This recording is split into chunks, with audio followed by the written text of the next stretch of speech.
नमस्कार, मैं Mohan Dubey. VSRS news में आप सभी का स्वागत है। आइए नजर डालते हैं देश और दुनिया की तमाम टॉप 10 खबरों पर।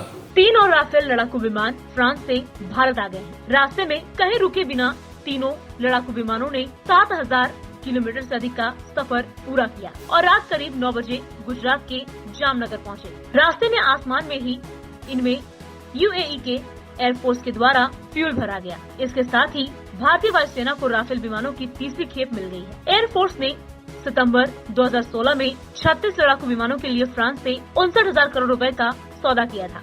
भारत में अब राफेल विमानों की संख्या 11 हो गई है। 3 राफेल विमानों का दूसरा बैच पिछले साल नवंबर में जामनगर में उतरा था। इसके बाद ये यहाँ से अंबाला पहुँचे थे। 5 राफेल विमानों का पहला बैच 29 जुलाई को अंबाला एयरबेस पर उतरा था।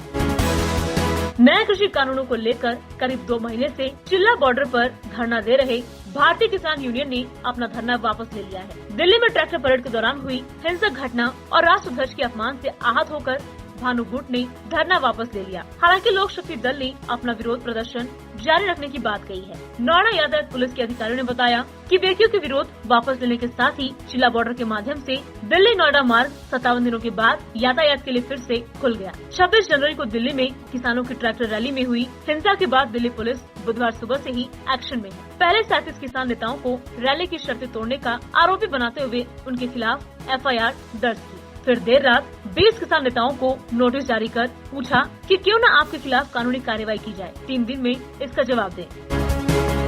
उत्तर प्रदेश में प्रधानमंत्री आवास योजना के 3.42 लाख लाभार्थियों को आज बड़ी सौगात मिली। मुख्यमंत्री योगी आदित्यनाथ गोरखपुर के NXT भवन से इन लाभार्थियों के खाते में योजना अंतर्गत पहली, दूसरी व तीसरी किस्त के 2,409 करोड़ रुपए ऑनलाइन ट्रांसफर किए। मुख्यमंत्री ने वाराणसी, मथुरा, गाजियाबाद, अयोध्या और सहारनपुर के एक लाभार्थियों से ऑनलाइन संवाद भी किया। सभी लाभार्थियों को आवास योजना का प्रमाण पत्र भी दिया गया। उत्तर प्रदेश में अब तक लगभग 17 लाख आवासों की स्वीकृति मिल चुकी है, जिसमें 6,46,000 आवास पूरे हो चुके हैं।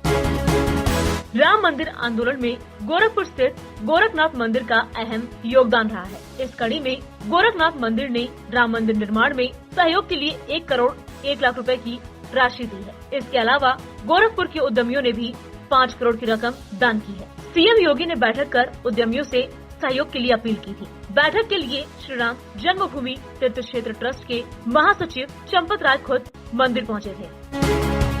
30 जनवरी को शहीद दिवस के मौके पर बिहार के नेता प्रतिपक्ष तेजस्वी यादव मानव श्रृंखला बनाएंगे। किसानों के आंदोलन के समर्थन में तेजस्वी यादव सरकार के खिलाफ मोर्चाबंदी करेंगे। उन्होंने किसान, बेरोजगार, छात्र, शिक्षक और अभ्यर्थियों को एकजुट होने का आह्वान किया है।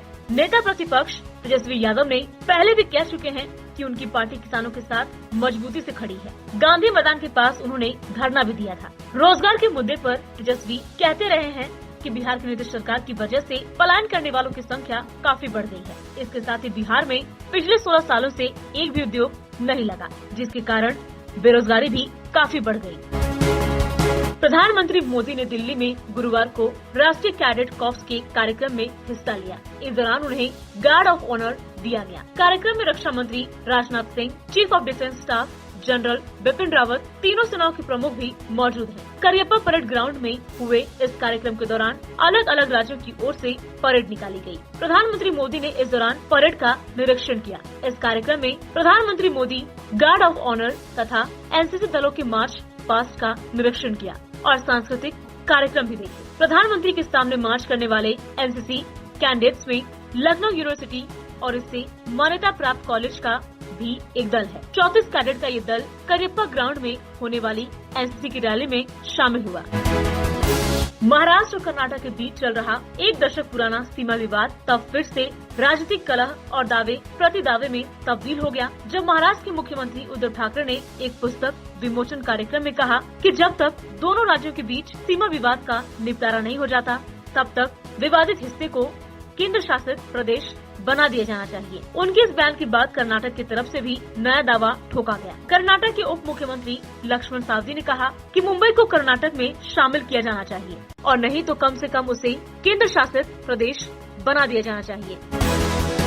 महाराष्ट्र के भिवंडी में MIDC क्षेत्र में एक गोदाम में वीरवार सुबह भीषण आग लग गई। आग की सूचना मिलते ही दमकल वाहन मौके पर पहुंच चुके हैं। अग्निशमन अभियान जारी है। मिली जानकारी के अनुसार ये आग भिवंडी तालुका के सरवली MIDC क्षेत्र में लगी है। आग लगने के कारणों का अभी तक पता नहीं चल पाया है। बताया जा रहा है कि जिस समय आग लगी उस समय 30 से 40 श्रमिक गोदाम के अंदर मौजूद थे। हालांकि आग की सूचना मिलते ही श्रमिकों को सुरक्षित बाहर निकाल लिया गया था। बताया जा रहा है कि गोदाम में कच्चे कपड़े, तैयार कपड़े और यार्न का बड़ा स्टॉक रखा हुआ था। आग लगने से करोड़ रुपए के नुकसान का अनुमान लगाया जा रहा है।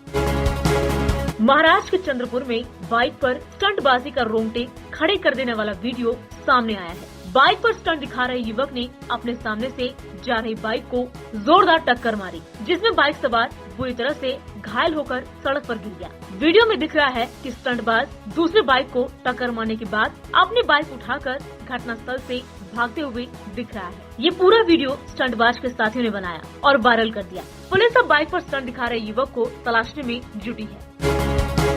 कांग्रेस के पूर्व अध्यक्ष और वायनाड से सांसद राहुल गांधी ने कहा कि सच्चाई ये है कि ज्यादातर किसान तीनों कृषि कानूनों को पूरी तरह नहीं समझते हैं। अगर वे समझ गए तो पूरे देश में आंदोलन होगा, देश में आग लग जाएगी। केरल दौरे पर पहुंचे राहुल ने वायनाड में गुरुवार को कार्यक्रम में केंद्र सरकार को इकोनॉमी के मुद्दे पर भी घेरा। कृषि कानूनों को लेकर दिल्ली के बॉर्डर पर पंजाब और हरियाणा के किसान पिछले 2 महीने से आंदोलन कर रहे हैं। उनकी मांग है कि इन कृषि कानूनों को वापस लिया जाए, लेकिन सरकार इसके लिए तैयार नहीं है।